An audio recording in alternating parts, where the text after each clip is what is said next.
The rain hit the windshield in thick, relentless sheets as Tasha Brooks guided her aging Honda through the slick, narrow side streets of Chicago. It was nearly midnight. Her back ached from the double shift at St. Mary's, and her scrubs were damp with a mix of rainwater and sweat. The heat in the car barely kept up with the chill that crept in through the seams of the doors. Her eyelids were heavy, her mind blurred with the fog of exhaustion, and all she could think about was collapsing into her bed and sleeping until the sun forced her awake. As she turned onto her block, headlights caught a figure slumped near the rotary gate to her apartment building.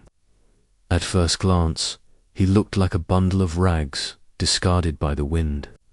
But then he moved, just barely, and the beam of her headlights illuminated him. A young man, maybe in his 20s, soaked to the bone, curls plastered to his forehead, shivering. His hands were curled around himself, but one of them was bleeding. Dark streaks mingling with the rain on the sidewalk.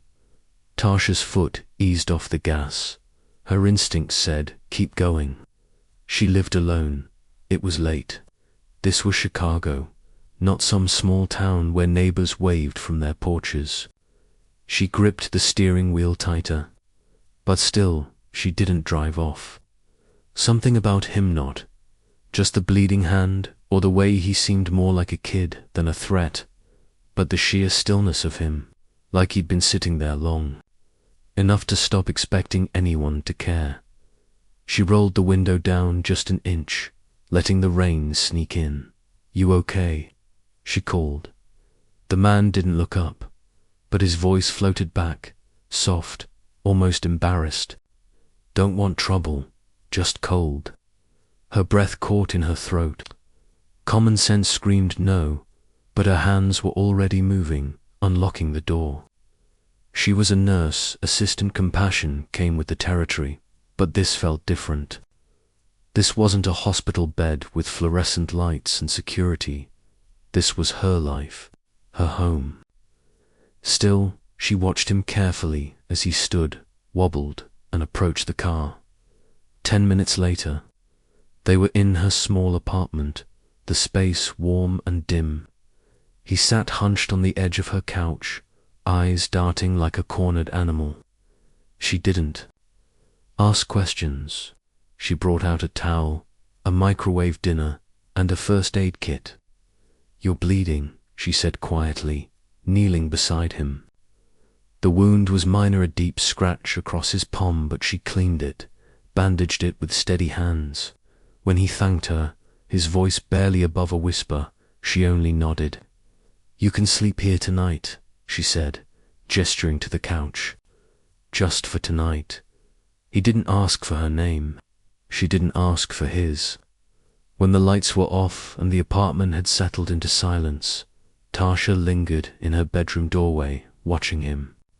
He had already fallen asleep, chest rising and falling in the steady rhythm of someone who hadn't rested in days. And as she stood there, her body tired but her thoughts racing, something stirred in her chest, something hard to name, a quiet, dangerous mix of fear, compassion, and curiosity. Tasha Brooks lived her life by a strict silent code. Keep your head down, stay busy, trust no one. Her world was built on routine and survival.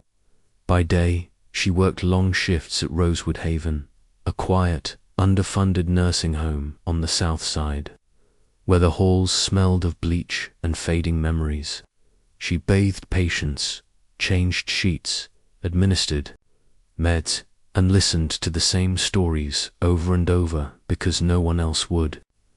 On weekends, she traded in her scrubs for a black catering uniform, setting up hors d'oeuvres and clearing champagne flutes at weddings and corporate parties, always invisible, always efficient.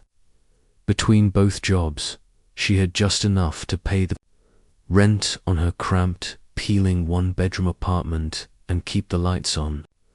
It wasn't much, but it was hers. And most importantly, it was safe. 3 years ago, Safety had seemed like a fantasy.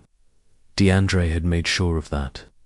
Charming, ambitious, magnetic DeAndre, who started off as her salvation and ended up her torment. The bruises had faded, but the memory hadn't. She'd left him in the middle of the night with a duffel bag and a prepaid phone, swearing to never let anyone in again. Since then, she kept her distance from people, even the well-meaning ones. Her phone contacts were empty save for her boss, a rideshare app, and her elderly neighbor, Miss Louise, who lived 2 doors down and had a habit of knocking with a pot of soup in hand and the latest building gossip on her tongue. Miss Louise was the closest thing to a friend. She allowed herself harmless, sweet, and hard of hearing. Tasha had once been part of something bigger, a family, a church. Sundays used to mean pressed dresses and hymns sung from memory, her father's voice thundering from the pulpit, while her mother beamed from the front row. But when Tasha told them she wouldn't be taking over the ministry after nursing school, when she said she didn't believe she was meant to serve God the way her father wanted, the warmth disappeared. Her father called her lost. Her mother cried and stopped calling. That silence had grown roots. Now, she didn't talk about her past. She barely talked about her present. So when the stranger in her apartment introduced himself over reheated coffee the next morning, "Micah Jordan," he said, with a tentative smile and eyes that looked too tired for someone his age. It felt like something had tilted in her world. He was polite, cautious, and didn't ask for much. He told her he used to be a mechanic before the pandemic gutted his shop. No addictions, no drama, just a streak of bad luck and nowhere to go. He offered to leave immediately, but Tasha surprised herself by telling him to stage for a few days until the rain stopped. He didn't waste the kindness. Within 24 hours, he had scrubbed her kitchen, patched the leaky faucet she'd been ignoring for months, and offered to walk Miss Louise's geriatric pug, Miso, down the block. He didn't take up space the way other people did. He cleaned up after himself, spoke softly, and moved through the apartment like a ghost with warm hands. He even cooked simple things like eggs and rice, grilled cheese, soup from scratch. Tasha tried to keep her guard up, repeating her warning more than once. "This isn't permanent. I don't do attachments." And she meant it. She still meant it. But the conviction behind her words wasn't as sharp as it had once been. She found herself looking forward to the sound of him moving in the kitchen, the scent of something warm on the stove when she came home late. She noticed the way he smiled when Miss Louise complimented his cooking, or the quiet way he looked at Tasha when he thought she wasn't paying attention.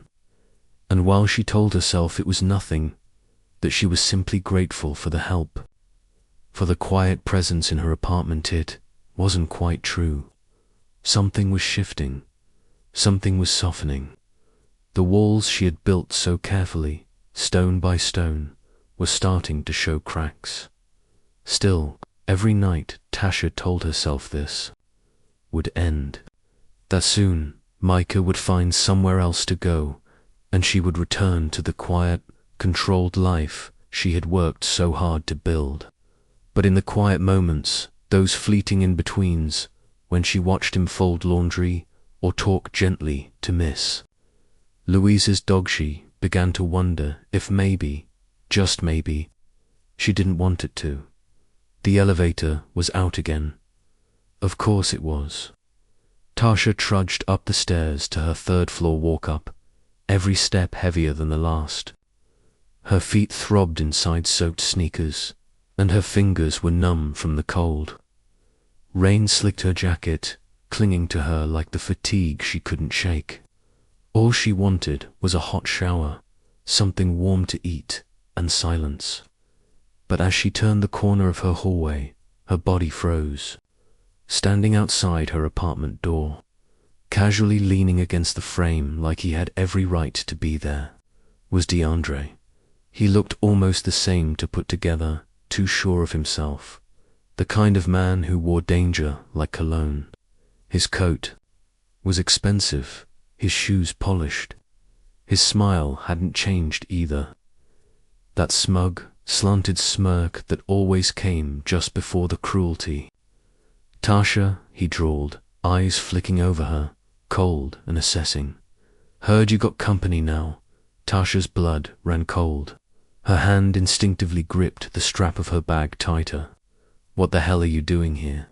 she asked, voice low and steady, even as her heart pounded.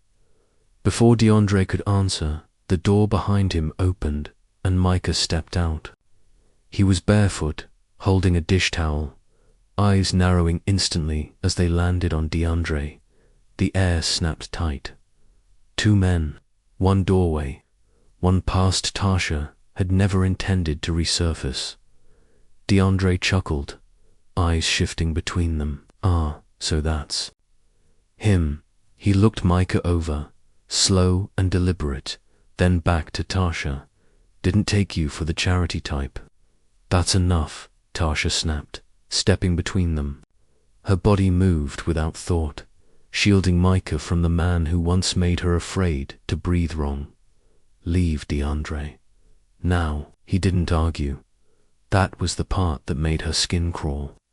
He gave her one last look like he was tucking something away for later and walked off, whistling low under his breath as he disappeared down the hallway. Only after the sound of his footsteps faded did Tasha exhale. Back inside, the silence was thick and charged. Micah stood by the sink, jaw clenched, hands gripping the edge of the counter like he needed something to hold him back. "That guy," he said slowly, voice rough. "You were with him." Tasha didn't move. A long time ago, Micah turned to face her fully, eyes dark. "Why didn't you call the cops?" She let out a bitter laugh. "Because he's not the kind of man you can scare off with cops." He didn't respond. His fists were balled tight at his sides. The anger in his expression wasn't just about DeAndre, it was deeper, raw, a protective fury mixed with something she couldn't quite name. She wanted to say something, anything, but the words wouldn't come. Her throat burned, so she walked to her bedroom and closed the door behind her, pressing her back against the wood as the memories came crashing in. She didn't sleep. Neither did Micah. She could hear the creak of the floorboards beneath his pacing feet, the low clink of dishes being rinsed and re-rinsed, the kettle boiling and never poured. When dawn finally painted the city in grey light, she emerged from her room, wrapped in a blanket, expecting to find him on the couch, maybe sitting at the kitchen table with that distant look he sometimes wore. But the apartment was silent, too silent. Micah was gone. She checked the bathroom, the kitchen, even the stairwell. Nothing. Her heart sank deeper when she turned back toward the front door and noticed the key hook by the entryway. Her spare Keitha, one she always kept hanging there in case of emergencies, was gone too. He hadn't left a note, no goodbye, just absence, cold and complete. And Tasha stood alone in her empty apartment, pulse still echoing with DeAndre's smirk, and now with the hollow truth that the one person she'd started to trust had walked away without a word. The week that followed Micah's disappearance passed in a haze, each day bleeding into the next like smudged ink. Tasha moved through her life on autopilot, showering, dressing, clocking in, smiling just enough to keep the questions away. At home, the silence was deafening. She changed the locks the next morning, her hands trembling as the locksmith drilled into the door. It felt symbolic somehow, like sealing off the vulnerability she'd let slip through. She told herself she was being cautious, practical, safe, but deep down, a colder truth pulsed in her chest. She'd been fooled again. She had let a stranger into her home, her space, her fragile, carefully controlled world, and he'd left without a word, taking her spare key with him like it was nothing. The old ache returned, the one DeAndre had left behind. That raw, sick feeling of being used, of misreading danger as kindness. She'd opened a door, and it had cost her again. Then came the call. She was folding towels in the nursing home's laundry room when her phone buzzed. Unknown number. She nearly ignored it, but something made her swipe to answer. "Is this Tasha Brooks?" A voice asked, clinical and unfamiliar. "Yes. You're listed as the emergency contact for a Micah Jordan. He's at Mercy General. There's been an accident to hit and run. He's in a coma." Her breath left her body like a punch to the gut. The room blurred. "Wait, what?" she managed. "He arrived without ID. Your number was handwritten in his wallet." Within minutes, Tasha was racing through the emergency rooms, sliding doors, her mind a storm of disbelief. The nurse at the desk led her down a sterile hallway, speaking in hushed tones she couldn't process. When they pulled back the curtain in ICU room 6, she stopped cold. It was him, Micah. His face was swollen, lips split, a web of bruises blooming. Across his jaw and temple, tubes snaked from his arms. Machines beeped steadily beside him. His chest rose and fell in mechanical rhythm. Unmoving, unconscious. Her legs buckled, and she sat heavily in the nearest chair. And then it hit her she had never given him her number. She had never once told him to list her as anything. He did that on his own. At some point, long before she realized it, Micah had decided she was the person he'd call if he couldn't speak for himself. Not Miss Louise, not some shelter or old friend. Her Tasha's chest cracked open in a way it hadn't in years. She remembered the quiet gestures, the way he stood between her and DeAndre without flinching, how he had fixed her cracked bathroom mirror and left a note tucked behind the medicine cabinet that she'd never bothered to read, the way he never pushed, never asked for more than she was willing to give. It hadn't been a game. He'd meant it. And now he was here, broken and silent, and she didn't even know if he would wake up. The tears came suddenly, violently.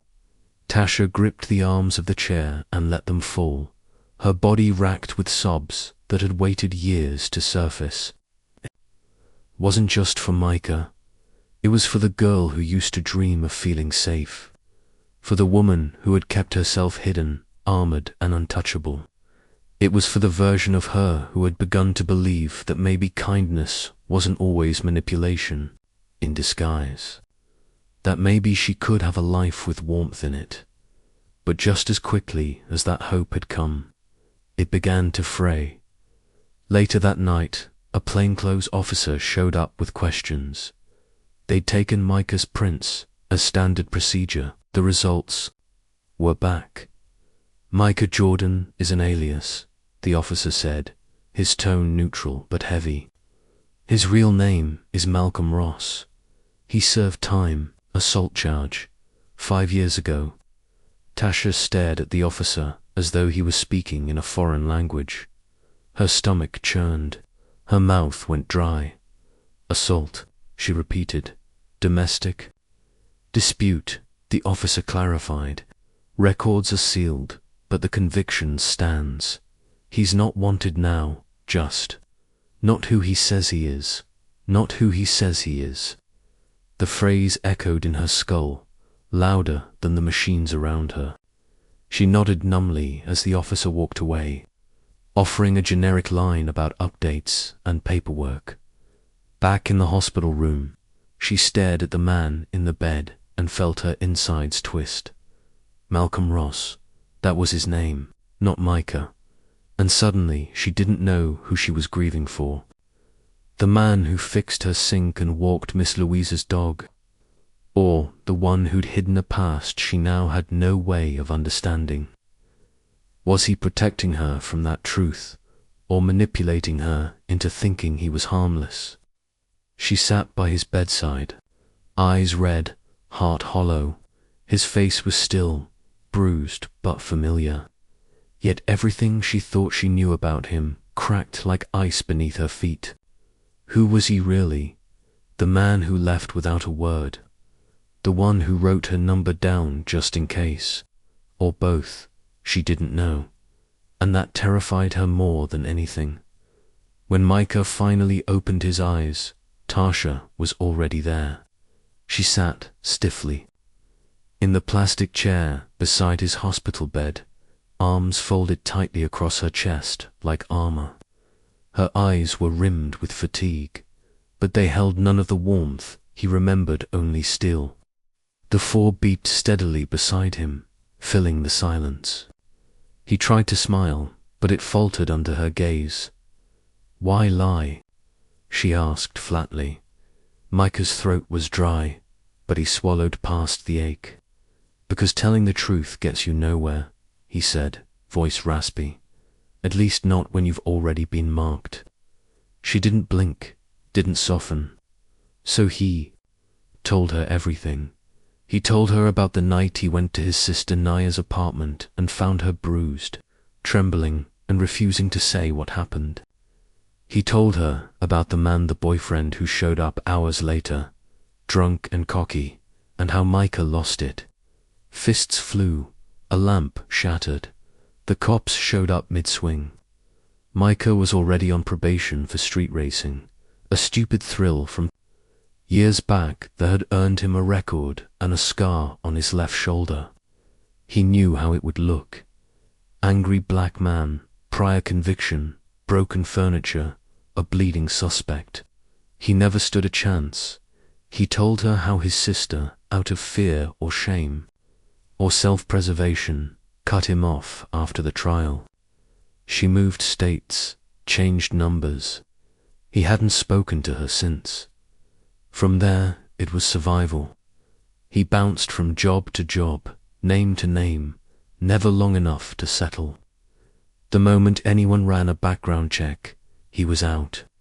So he stopped letting them. Micah Jordan was just the latest disguise. A clean slate he could hide behind. "But you," he said, eyes locked on hers, "you looked at me like I was human. Like I wasn't just some file in a drawer. You fed me. You gave me a couch. You didn't ask for anything." Tasha's arms tightened around her body, but her face crumpled. The cracks she'd spent years patching over finally gave way, and "I was just starting to believe again," she whispered, voice breaking, "that maybe someone could care without hurting me, without lying to me." Micah turned his head away, shame thick in his throat. "I never wanted to hurt you, I swear. That's why I left." She didn't answer. For a long moment, the only sound was the low hum of the machines. "When I'm out of here," he said quietly, "I'm leaving town.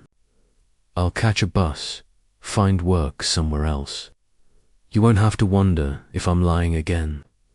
I don't want to be the reason you stop believing." But fate, as it often does, had other plans. Later that night, Tasha stepped out of her building, taking the trash to the curb, when a shadow peeled away from the alley behind the dumpsters. DeAndre, his face was twisted in fury, his voice low and venomous. "You think you can play me," he growled. "You cost me my job. You think people gonna believe you over me?" Tasha backed up, heart pounding. Earlier that week, she had submitted a formal complaint to the hospital board, where DeAndre volunteered as a chaplain. detailing his harassment and showing the security footage from his unannounced visit. She hadn't expected it to work. It had, and now he was here, looking for revenge. "I told you to stay away," she said, voice shaking. He lunged. But before he could reach her, headlights cut through the street. A cab screeched to a halt. The door flung open and Micah, battered, still stitched, and barely standing, stepped out. He limped forward, every step agony, but his eyes were locked. "On DeAndre, get the hell away from her," Micah snarled. DeAndre scoffed. "You again? You can barely stand." Micah didn't wait. He threw himself forward, a blur of desperation and grit. The fight was messy, brutal, two men crashing against concrete and rage. Tasha screamed, trying to call for help, but the sounds of fists and bone and shouted curses drowned everything else. Blood splattered the sidewalk. Micah took a hard hit to the ribs, but didn't stop. He fought like a man with nothing left, to lose and everything to protect. Sirens pierced the chaos just as DeAndre tried to swing again. Police cars rolled up, tires screeching, lights bathing the scene in red and blue. Officers shouted. Guns were drawn. But the moment DeAndre raised his hand one more time, he was tackled to the ground and cuffed. Tasha rushed to Micah, helping him to sit against the curb. His shirt was torn, blood soaking through the bandages already wrapped around his chest. He was shaking from exertion, but he managed to smile. "Guess I'm not going anywhere tonight," he muttered. One of the officers approached, asking for names, statements. Micah didn't hesitate. "Malcolm Ross," he said clearly, his voice steady. "That's my real name. I'm not hiding anymore." Tasha stared at him, her heart breaking open all over again, but this time, not from betrayal, from awe, from hope, from the terrifying, beautiful truth that maybe, just maybe, redemption was real. A month later, the world felt a little less sharp around the edges. The air still held its bite, but Tasha walked through it straighter, her shoulders no longer hunched from invisible weight. Her mornings began with intention now, not dread, and every Wednesday she slipped into a modest therapy office tucked above a laundromat and began learning how to breathe again. Real breathing, not just survival. She had even called her younger sister for the first time in nearly 4 years. Their conversation had been awkward and tearful, full of silences and careful laughter, but it was a start. Everything was a start. Micah, no Malcolm, had kept his word. He stayed. He was working at a local auto garage now, under his real name, with his real past acknowledged and not hidden. It had taken some paperwork, some long conversations with the shop owner, and a whole lot of quiet faith. But he was there every morning at 8 a.m., grease under his nails and purpose in his hands. Some nights he'd text her just to say, "Long day, but a good one." And most Fridays, Tasha would stop by the garage after her shift, leaning against the wall with a coffee in hand while he wiped his hands on a rag and smiled like seeing her still surprised him. They didn't call it love. Not yet, maybe not ever. But they saw each other, really saw each other. No masks, no pretenses, just healing in motion. Sometimes they went days without speaking, and sometimes they sat on her couch eating takeout in silence that felt safer than words. There were no promises, no labels, just the shared understanding of two people who had been broken and chose not to stay that way. Malcolm had filed to expunge his record, a long process, but one worth fighting for. In the meantime, he started volunteering at youth centers, talking to kids who looked too much like the boy he used to be. He told them the truth about his mistakes, about second chances, about what it meant to be seen and still be worthy. Tasha went with him once, sitting in the back, her hands folded in her lap. She didn't speak, but he knew she was there. And afterward, he squeezed her hand like it was the only thank you he needed. And one Sunday morning, when the light poured in soft through her windows and the air smelled like cinnamon from Miss Louise's baking downstairs, Tasha finally opened. The paint cans she'd bought 2 years ago and never touched. She rolled the pale grey across the walls slowly, deliberately, like she was covering over old ghosts with something clean. When it dried, she stood back, hands on her hips, and smiled. For the first time in a long while, just because she could. That evening, Malcolm came by with dinner in hand. He paused at the doorway, eyebrows raised, painted. She nodded, finally. He held up a small frame, a photograph of the lake, early morning fog curling over still water. Thought this might look good in here. She hesitated. Old. Instincts flared, the urge to keep everything hers, untouched. But then she stepped aside and gestured to the wall. You can hang it? And he did. For the first time, her apartment and her life had space for more than just survival. It had room for softness, for strength, for whatever came next. The apartment was quiet, the kind of stillness that only came after laughter and full bellies. Tasha stepped into the living room and paused, taking in the scene before her. The TV was still flickering softly, casting dim light over the couch where Micah lay asleep. His head tilted back slightly, mouth just barely open. Curled beside him was Caleb, Miss Louise's precocious grandson, a half-eaten bowl of popcorn between them. The boy must have snuck in another movie night while she was finishing paperwork in the bedroom. Micah wasn't there because he had nowhere else to go. He was there because he wanted to be, because this had become a place he returned to, a place where he could rest. Tasha smiled, soft and full. She walked over and gently pulled the old fleece blanket off the armrest, draping it over Micah's chest with practiced care. He stirred slightly but didn't wake. Caleb mumbled something in his sleep, snuggling closer. She stood there for a moment longer, just watching, heart full in a way she couldn't have imagined months ago. On the kitchen table, amidst a mess of crayon drawings and empty juice cups, was a sticky note, yellow and bent at the edges, written. In the familiar slant of Micah's handwriting, Asterix didn't think I'd ever belong anywhere. Thank you for seeing me. Asterix. Tasha picked it up carefully, as if it might dissolve in her fingers. Her throat tightened, but the ache was gentle now, not sharp. She walked to her bedroom, opened her journal, and tucked the note inside the back cover. Not hidden, not discarded, kept dot. Then she returned to the living room and stood by the window. Outside, the street was slick with the glow of rain, the city humming in low rhythm. But inside, it was warm, still safe.